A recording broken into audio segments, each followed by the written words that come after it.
Hello, friends, and welcome back. I hope you're all doing well by God's grace. If you haven't already, please take a moment to subscribe and hit that bell icon so you never miss an update. Let's start the first part of the episode. The day Meri Brown chose herself, the morning sun filtered softly through the blinds of Meri Brown's quiet home in Flagstaff, Arizona. Pale stripes of light stretched across the wooden floor while the house remained eerily still. In the kitchen, Meri stood alone beside the counter, slowly stirring a cup of coffee she never planned to drink. Her eyes remained fixed on her phone, which lay glowing on the countertop. She hadn't slept. Not the night before. Not the night before that either. For weeks, maybe months, there had been a quiet ache inside her. It wasn't sharp enough to be called pain. Pain would have been easier to understand. This was something softer, heavier, like the slow fading of something sacred. Then the phone buzzed. A new email notification appeared on the screen. Legal Services of Arizona. Meri's fingers trembled as she picked up the phone and opened the message. Attached was a multi-page legal document. Her eyes scanned the lines until one word struck her like lightning. Partition. She clicked the attachment. The document outlined a formal request to divide and potentially sell land known as Coyote Pass. It listed the involved parties in stark, emotionless language. Petitioner, Kody Brown. Respondent, Meri Caroline Brown. Parcel 4B. Claim for partition and liquidation. To the legal system, it was just property. But to Meri, it was something else entirely. It was loyalty. It was the last thread connecting her to a man she once believed she would spend eternity with. A promise from another life years earlier. Meri had worn white. Not just any white dress, but one that symbolized something far greater than a wedding ceremony. In their faith, a sealing wasn't just a marriage, it was a covenant meant to bind two souls together forever. Inside that sacred room decades ago, Kody had looked into her eyes and whispered softly, "Will always be." For years, Meri believed him. She believed him when new wives joined the family. She believed him when her once exclusive marriage slowly turned into something distant. She even believed him when she became the forgotten first wife, the woman who once held the foundation of the family but now seemed to exist only on the edges. Back in her living room, Meri sat cross-legged on the floor surrounded by memories. Family photographs. Birthday cards. A small hand-painted stone from Leon that read, "My family is forever." She picked up the legal petition again and reread the cold words. Kody wasn't just cutting ties. He was erasing them. The dream called Coyote Pass to the outside world. Coyote Pass was just land in Flagstaff. But to the Brown family, it had once been a promise. Meri remembered the day they stood together on the hillside while the Arizona sunset turned the sky orange and gold. Kody had held rolled blueprints in his hands, smiling confidently. For homes. For wives. One family compound. They would build a future together there. At least, that was the dream. Now the land was nothing more than a battlefield drawn in legal ink. The call later that afternoon, Meri made a phone call. Not to Janelle. Not to Christine. Not even to Robin. She called her lawyer. The attorney listened carefully before responding in a steady voice. If he's filing for partition, the lawyer explained, then this isn't just a property disagreement. It's a power struggle. Meri remained silent for a moment. Power, the lawyer continued, is emotional currency in situations like this. Meri didn't cry. She had already cried enough over the years to fill oceans. Instead, she walked to a small drawer and pulled out an old notebook labeled 2014. That year changed everything. It was the year she legally divorced Kody so he could marry Robin and adopt her children. At the time, Meri had agreed because she believed their spiritual marriage would remain untouched. She flipped through the pages until she found an entry written years earlier. Kody promised this is only legal, not spiritual. I'm still the first wife. Nothing will change. Meri laughed quietly. A bitter, hollow sound. Everything had changed. The list weeks earlier, Kody had handed Meri a small piece of paper. On it were 10 handwritten instructions. Ways she could repair their relationship. Be more loving. Stop questioning the vision. Show more faith. Attend family gatherings without conflict. Stop bringing up the past. Meri had stared at the list for hours before folding it and returning it to him. Love isn't a checklist, she told him calmly. It's a choice. And it was a choice Kody had stopped making a long time ago. Robin's phone call that evening. Meri's phone rang. The caller ID read Robin. The line was quiet for a moment before Robin finally spoke. Meri, I just heard about the filing. Meri's voice remained steady. You didn't know? No, Robin replied quickly. Kody didn't tell me. Meri looked around the silent house before responding. If he wants the land, she said softly, he can have it. There was a pause. But he doesn't get to erase me. Choosing herself the next morning, Meri walked into her lawyer's office with quiet determination. She signed a counterpetition, not just to protect her share of the property, but to reclaim her voice. And she filed something even more powerful, a petition for spiritual release. In the eyes of their faith, she was asking to dissolve the eternal sealing that had bound her to Kody for decades. It wasn't just a legal divorce. It was a spiritual farewell. For years, Meri believed that losing Kody would break her. But as she signed the documents, she realized something unexpected. He hadn't broken her. He had freed her. A quiet building in Flagstaff, just before 7 in the morning a few days later, Meri drove to a small stone building tucked into a quiet corner of Flagstaff. It wasn't a courthouse. And it wasn't exactly a church. It was a place where former members of their religious community could request release from eternal marriages. Inside the dim hallway, every step echoed. Meri clutched a folder containing decades of history, her sealing certificate from the 1990s, her legal divorce papers from 2014, a handwritten goodbye letter she had written only for herself. An elder named Brother Nathaniel entered the room and sat across from her. So legally you've been divorced since 2014, he said gently. Meri nodded. But spiritually, she replied, we were still sealed. Brother Nathaniel looked at her carefully. Have you prayed about this decision? Every night, she whispered. For 9 years. Freedom moments later, the process was complete. Brother Nathaniel handed her an envelope. Inside was a certificate confirming her release from the spiritual covenant. You are no longer sealed to Kody Brown, he said softly. You are free. For a moment, Meri simply stared at the paper. She didn't cry. Instead, a small, shaky smile appeared on her face. For 30 years, she had belonged to someone else. Now, finally, she belonged to herself. The war begins. The news of Meri's spiritual release traveled faster than she expected. For years, she had lived quietly in the shadows of the Brown family drama, often overlooked, sometimes dismissed. But the moment word spread that she had formally broken her eternal covenant with Kody, the silence around her life shattered. Friends whispered. Family members called. Old wounds resurfaced. But the reaction that mattered most came from one person. Kody Brown. The letter that changed everything. It was a rainy Thursday afternoon in Flagstaff when Kody received the envelope. He had been sitting in his den reviewing the blueprints for Coyote Pass, the same land he once promised would unite his family forever. Spread across the table were elevation maps, drainage plans, and revised layouts for the property. Then the doorbell rang. A courier handed him a white envelope addressed in neat handwriting. Sender, Meri C. Brown. Kody opened it without much thought.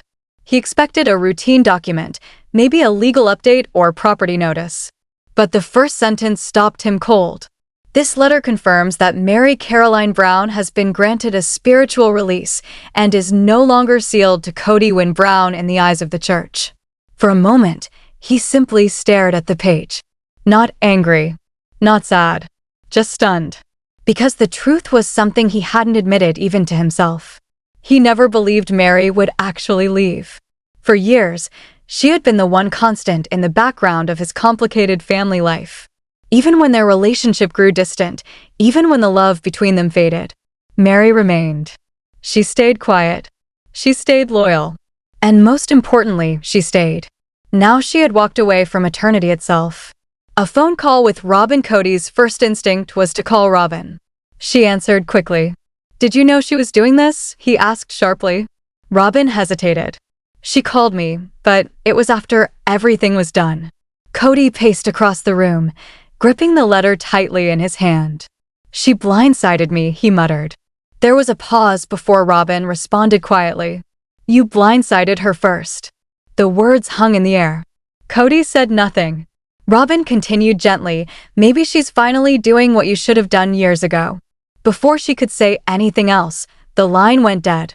Kody had already hung up. The lawsuit within 48 hours, Kody was sitting across from his lawyer. File suit, he said firmly. The attorney looked up from his notes. On what grounds? Kody leaned forward. I want full control of Parcel 4B at Coyote Pass. And I want it on record that her so-called spiritual release has no legal authority over property rights.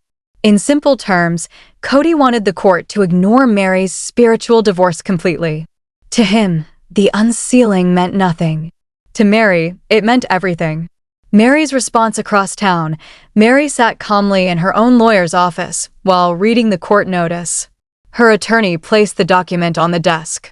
He's challenging the spiritual release, the lawyer explained. He wants the court to treat it as irrelevant. Meri leaned back in her chair and let out a quiet laugh. Typical, she said. Her lawyer raised an eyebrow. God's word only matters to him when it benefits his land deal, Meri added. The attorney nodded slowly. We're filing a counterclaim. Good, Meri replied. Because I'm not walking away from this fight. Family reactions, the legal battle didn't stay private for long. Within days, family members began receiving official court notices. Leon, Meri's child, was the first to reach out. Their text message was simple but concerned. Mom, I believe you. But are you sure you want to go through a court battle with him? Meri stared at the message for a long time before replying. No, but I'm sure I'm done being silent. Janelle gets involved at the same time another notice arrived in the mail. This one was addressed to Janelle Brown. She wasn't being sued, but she was being subpoenaed as a material witness regarding the Coyote Pass property deals. The moment she read the document, she picked up the phone and called Meri. Are you okay? Janelle asked. Meri's voice sounded calmer than it had in years. I'm better than I've been in a long time. Janelle sighed. Good. Because Kody is coming into this like it's a war. Meri didn't hesitate. Then let him bring the fire, she said. I'll bring the truth. The courtroom the hearing was scheduled in Flagstaff County Court, courtroom 3B. On the morning of the first appearance, Meri arrived early. She wore a simple navy blue outfit and carried a leather folder filled with documents. Inside were therapy records, journal entries, and the certificate confirming her spiritual release. Kody arrived 20 minutes later. He wore a gray blazer but no tie. Robin followed closely behind him, even though she wasn't officially part of the case. The courtroom felt heavy with tension. At precisely 9 o'clock, the door opened and the judge entered. Judge Elizabeth Morrison. She was known throughout Arizona as firm, direct, and impossible to intimidate. After reviewing the case file, she looked up at both parties. This case, she said slowly, involves property division, spiritual covenants, and family dynamics. That makes it complicated. Then she turned to Kody's lawyer. Mr. Brown's position is that the spiritual release should not influence the legal property dispute. Is that correct?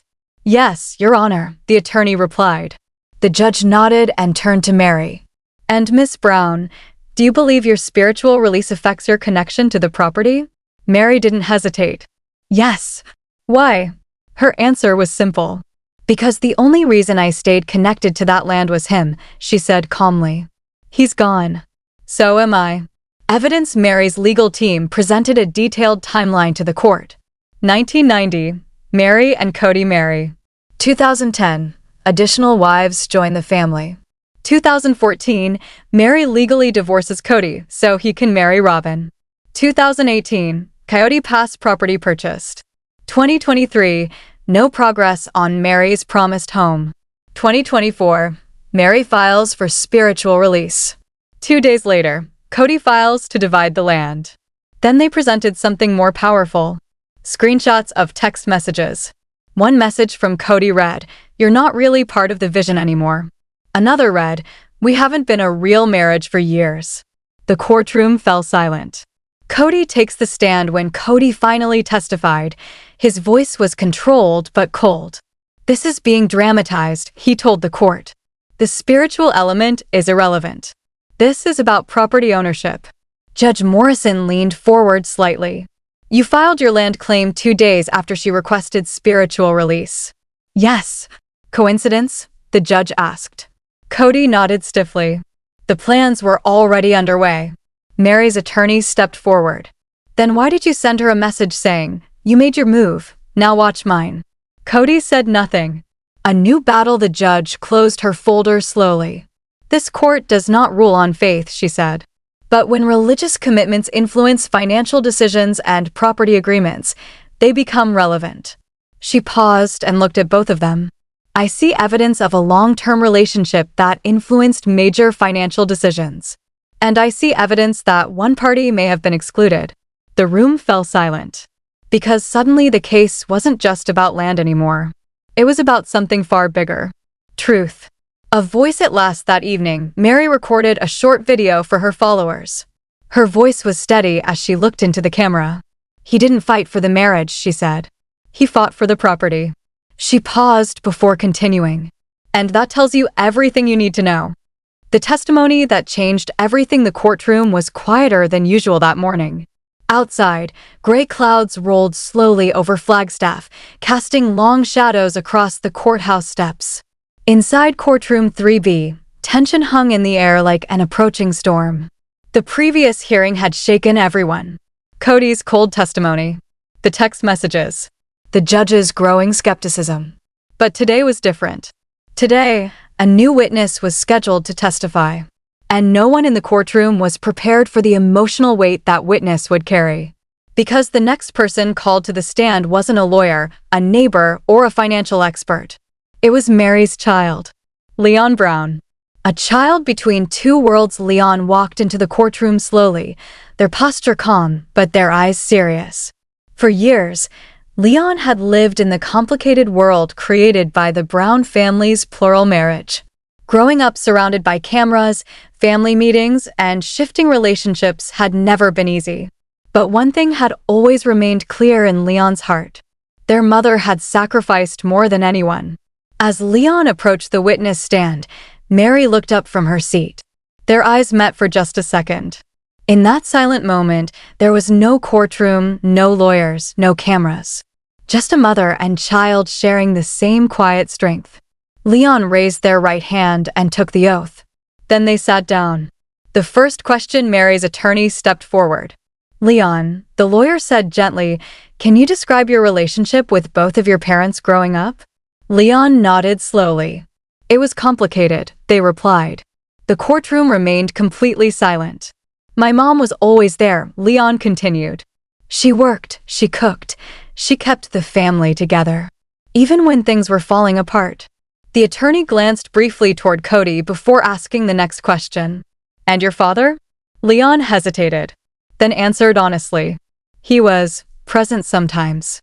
A few people in the courtroom shifted in their seats. But Leon wasn't finished. He had a lot of responsibilities, a lot of wives, a lot of kids. But that also meant some of us didn't really have a dad full-time. The moment everything changed, the lawyer walked slowly across the courtroom. "Leon," she said, "do you remember the time your mother legally divorced your father?" Leon nodded immediately. "Yes, I was there when she told me." "What did she say?" Leon's voice softened slightly. "She said she was doing it for the family. She said it would help Dad adopt Robin's kids." The attorney allowed the words to settle before asking one more question. "Did your mother seem happy about the decision?"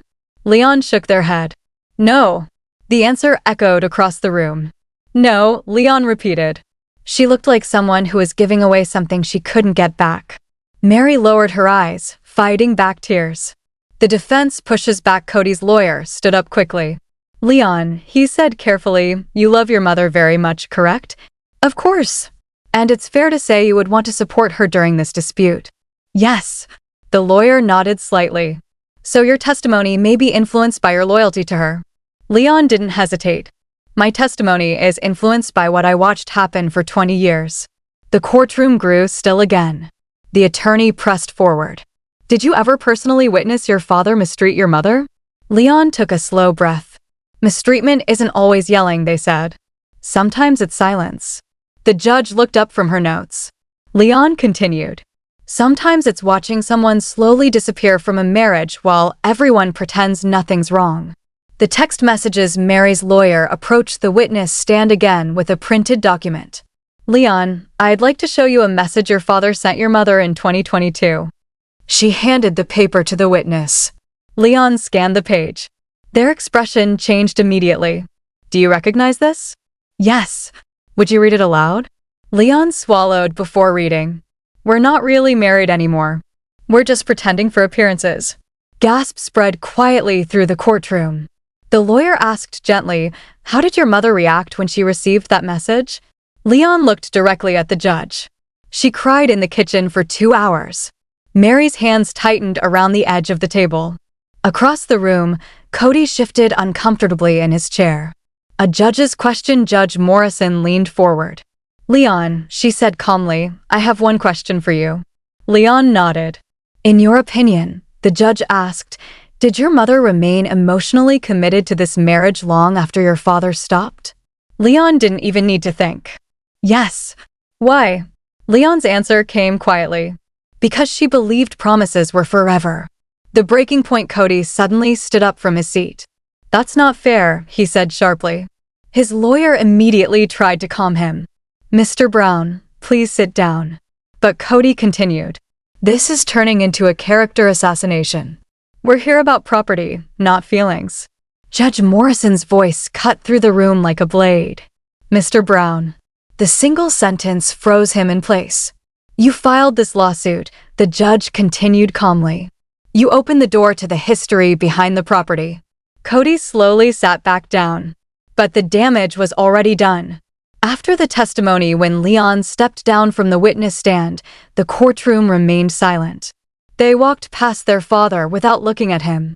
Instead, they went directly to Meri. She stood up and embraced her child tightly. For a moment, the courtroom stopped being a battlefield. It became something else. A place where truth had finally been spoken out loud. A new strategy. During a short recess, Kody's legal team gathered in the hallway. This case is slipping, his attorney said quietly. Kody crossed his arms. It's emotional manipulation. No, the lawyer replied. It's narrative control. Kody frowned. What does that mean? It means the judge now sees this case as a story about sacrifice and abandonment. The attorney sighed. And that's a story judges don't like. The final moment of the day before adjourning the session, Judge Morrison addressed the courtroom once more. This case, she said slowly, has evolved beyond a simple land dispute. She closed her file. What I'm seeing is a long-term relationship where emotional commitments influenced financial decisions. Then she looked directly at both parties. Which means the court must determine whether those commitments were honored or exploited.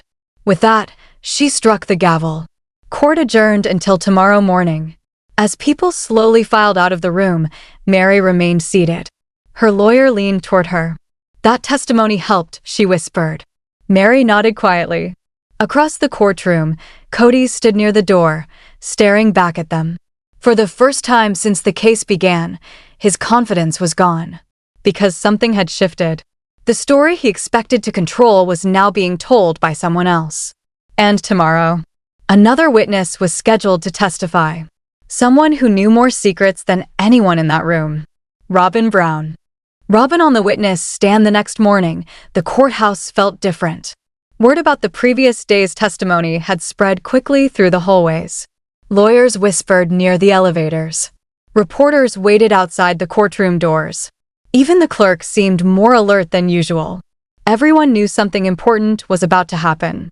Because today, Kody Brown was scheduled to testify. For years, Kody had been the most controversial figure in the Brown family. To some, she was the woman who saved the family. To others, she was the one who quietly pulled it apart. But inside courtroom 3B, opinions didn't matter. Only the truth did. Kody arrives. Kody walked into the courtroom holding a tissue tightly in one hand. Her eyes looked tired, as if she hadn't slept much the night before. Kody followed closely behind her, whispering something softly as they approached the defense table. Across the room, Meri sat silently beside her attorney. She didn't look angry. She didn't look bitter. She simply watched.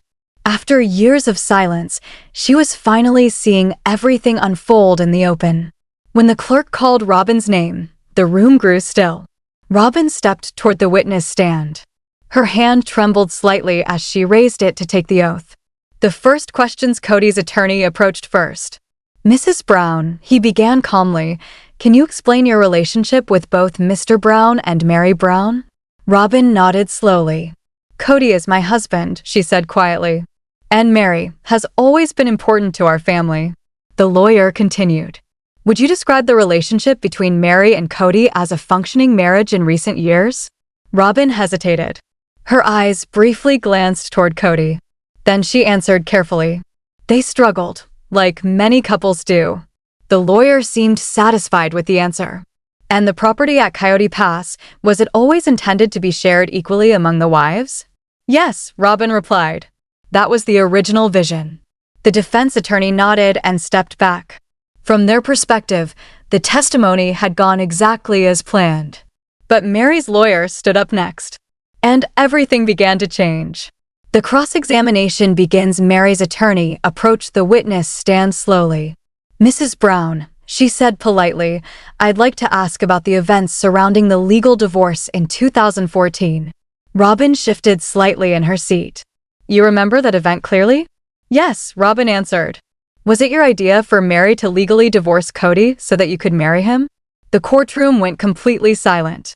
Robin blinked quickly. "No," she said. "It was a family decision." The attorney tilted her head slightly. "A family decision," she repeated. "Yes. Then why did Meri send this message to a friend 2 weeks before the divorce?" The lawyer held up a printed document. The clerk handed it to Robin. Robin's face slowly changed as she read the message. "I think they've already decided. I just have to agree so no one gets hurt." The courtroom murmured quietly.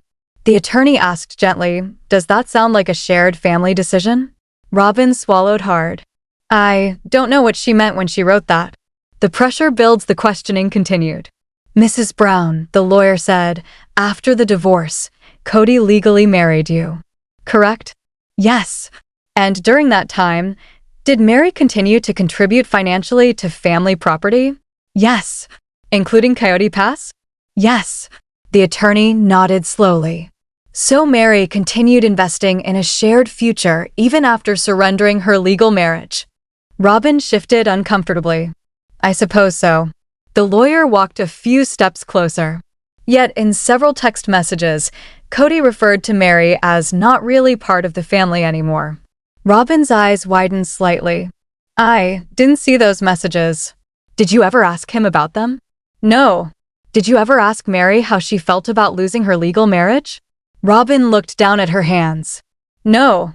The emotional moment. For a few seconds, the courtroom was completely silent. Then the attorney asked one final question. "Mrs. Brown, do you believe Meri sacrificed something important when she divorced Kody for the sake of your marriage?" Robin's eyes filled with tears almost instantly. She reached for the tissue she had been holding since entering the room. "Yes," she whispered. The courtroom leaned forward. "She sacrificed a lot." The lawyer waited a moment before continuing. "And do you believe that sacrifice was honored?" Robin didn't answer right away. Her shoulders began to shake slightly as she tried to hold back tears. Finally, she spoke again. "I think we all failed her." Gasps spread through the courtroom. Across the room, Kody stared at Robin in disbelief. It wasn't the answer he expected. Kody's reaction. Kody leaned toward his lawyer, whispering urgently, "What is she doing?" The attorney kept his eyes forward. "She's telling the truth," he said quietly. "But it's not helping our case." The judge intervenes. Judge Morrison leaned forward slightly. "Mrs. Brown," she said calmly, "I have a question of my own." Robin wiped her eyes and nodded. "Did Meri ever express to you that she felt excluded from the family after the legal divorce?" Robin hesitated. Then she answered honestly, "Yes." "And what did you do about that?" Robin looked down at the witness stand. Nothing, she admitted. The courtroom fell silent again. The statement that changed the room. Meri's attorney took a final step forward. One last question, Mrs. Brown. Robin looked up slowly. If Meri had refused the divorce in 2014, would your marriage to Kody have happened? Robin froze. Everyone in the room waited for the answer. Finally, she spoke. No. The single word echoed across the courtroom. And suddenly, the entire case looked different. Because the sacrifice Meri made wasn't symbolic. It was the reason Kody and Robin's marriage existed at all. The end of the day, when the hearing ended, the courtroom emptied slowly. Reporters rushed toward the hallway doors. Lawyers gathered their files. But inside the room, 3 people remained seated for a moment longer. Meri, Robin, and Kody. Robin stood up slowly and looked toward Meri. I'm sorry, she said quietly. Meri studied her for a moment. Then she nodded once. Me too. Across the room, Kody said nothing. For the first time since the trial began, the story was no longer about defending himself. It was about the truth everyone had finally spoken. And tomorrow, the judge would begin reviewing the final arguments. A decision was coming. One that could change everything about the land, the family, and the legacy they once believed would last forever. The verdict that changed everything. The morning of the final hearing arrived quietly. Flagstaff's sky was clear, the sun rising slowly over the mountains as people began gathering outside the courthouse. But inside courtroom 3B, the atmosphere felt heavy with anticipation. For days, the courtroom had heard stories of sacrifice, loyalty, broken promises, and long-buried emotions. What began as a simple property dispute had grown into something far more personal. Today, Judge Elizabeth Morrison would deliver her decision. And everyone knew it would change the future of the Brown family. The courtroom fills by 8:30 in the morning. Nearly every seat in the courtroom was occupied. Reporters sat quietly along the back wall. Legal assistants whispered as they organized files. Even the courthouse staff seemed aware that this was not an ordinary case. At the front of the room sat the 2 people whose lives had once been permanently tied together. Meri Brown and Kody Brown. They didn't look at each other. Meri sat calmly beside her attorney, her hands folded neatly on the table. She appeared composed, but the quiet tension in her shoulders revealed the emotional weight of the moment. Across the aisle, Kody shifted restlessly in his chair. His usual confidence had faded over the course of the hearings. Robin sat beside him, her eyes fixed on the floor. No one spoke. At exactly 9 o'clock, the courtroom doors opened. Judge Morrison entered. Everyone rose. Then the room fell silent as the judge took her seat. The judge speaks. Judge Morrison opened the thick file in front of her. She adjusted her glasses and looked slowly across the room. This case began as a petition to divide property known as Coyote Pass, she said. Her voice was calm but firm. However, over the course of these proceedings, it has become clear that the financial agreements surrounding this property were deeply influenced by personal and spiritual commitments. She paused briefly. Those commitments must be considered when determining fairness. Kody's attorney leaned forward slightly, preparing to object, but the judge continued speaking. The timeline. Judge Morrison began reviewing the evidence presented during the trial. First, she said, the court recognizes that Meri Brown legally divorced Kody Brown in 2014. She glanced down at the documents. This action allowed Mr. Brown to legally marry Robin Brown and adopt her children. Several people in the courtroom shifted quietly. The judge continued.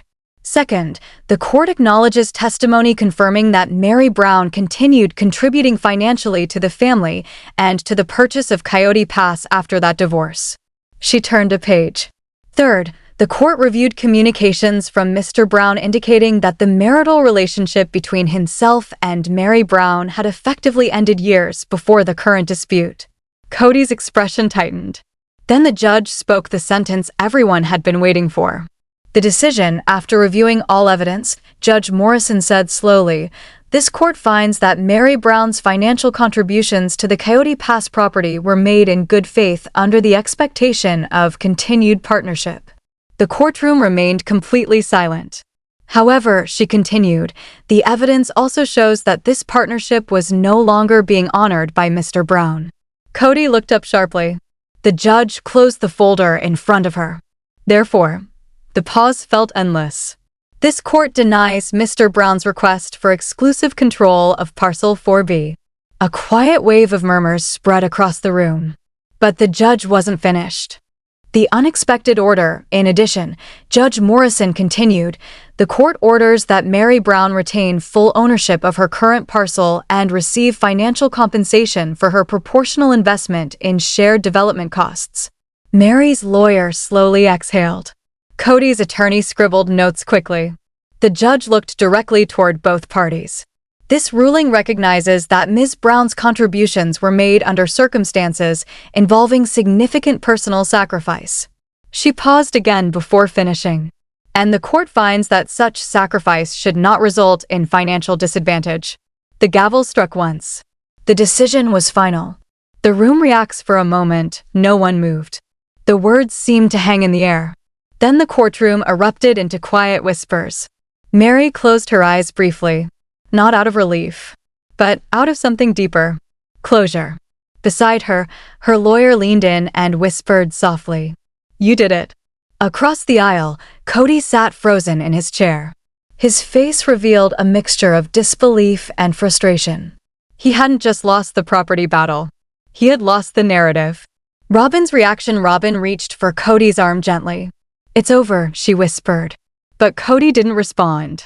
For years, he had believed he controlled the direction of the family story. Now that story had been rewritten in a courtroom. Meri's final statement as people began filing out of the room, a reporter approached Meri near the exit. "Ms. Brown," the reporter asked carefully, "do you have any comment about the court's decision?" Meri paused. She looked back toward the courtroom one last time. Then she spoke calmly. "For a long time, I believed that loyalty meant staying no matter what." The reporter listened closely. "But today," Meri continued, "I learned something different." She smiled softly. "Sometimes loyalty means finally choosing yourself." Outside the courthouse, the Arizona sun was bright as Meri stepped outside. Leon stood waiting near the courthouse steps. The moment they saw each other, they embraced. No cameras. No lawyers. Just family. For the first time in decades, Meri felt something unfamiliar but incredibly powerful. Freedom. The end of one story. Across the parking lot, Kody and Robin walked quietly toward their car. Kody didn't say much. The courtroom had taken something from him that morning. Not just land, but control over a story that had been quietly unraveling for years. A new beginning. As Meri drove away from the courthouse, she didn't look back. Coyote Pass would no longer represent broken promises. It would simply become part of her past. And for the first time in a very long time, the future belonged entirely to her. First part of the episode is ended. Thanks for watching this video. Let us know in the comment section below. Don't forget to like, subscribe, and hit that notification bell.